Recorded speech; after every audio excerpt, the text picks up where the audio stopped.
একদিন চলচ্চিত্র সাংবাদিক গিয়েছিলেন অভিনেত্রী জয়শ্রী কবিরকে দেখতে। নোংরা স্যাঁতস্যাঁতে এক রুমের একটি বাসায় থাকতেন জয়শ্রী। প্রতিবেদকের বর্ণনায় সে ঘটনা তুলে ধরছি। সন্ধ্যা ঘনিয়ে এসেছিল।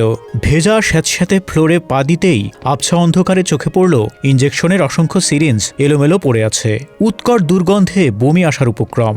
প্যান্টের পকেট থেকে রুমাল বের করে নাক মুখ ঢাকলাম। ঘরটিতে কোনো বাতি ছিল না। এদিক ওদিক দেখার চেষ্টা করছিলাম। এমন সময় কানে এলো, কি হলো, দেখতে পাচ্ছেন না আমাকে? অবশ্য লাইট নেই আমার ঘরে। চৌকির কোণে একটা টর্চ লাইট আছে, ওটা জেলে টেবিলের ওপর রাখুন। এর চেয়ে বেশি আলো দিতে পারবো না। জয়শ্রীর কণ্ঠ শুনে আমি শিউরে উঠলাম। দ্রুত টর্চ লাইট অন করে টেবিলে রাখলাম। টর্চের আলোয় দেখতে পেলাম অচেনা এক কঙ্কালসার নারীর অবয়ব। পাতলা নোংরা একটা কাঁথা গায়ে জড়িয়ে চৌকিতে উবু হয়ে বসে আছেন জয়শ্রী। রূপালী পর্দার সেই লাস্যময়ী জয়শ্রী।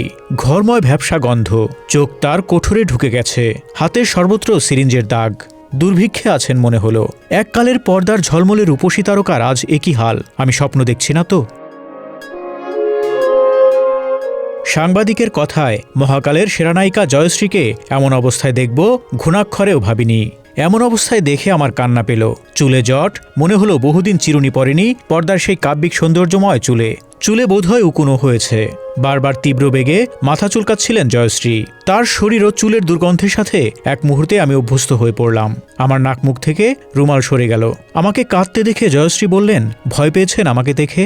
দুর্গন্ধে বমি ঠেকাতে পারছেন না, কিন্তু কি করব বলুন? আমাকে কেউ একটু সাহায্য করছে না।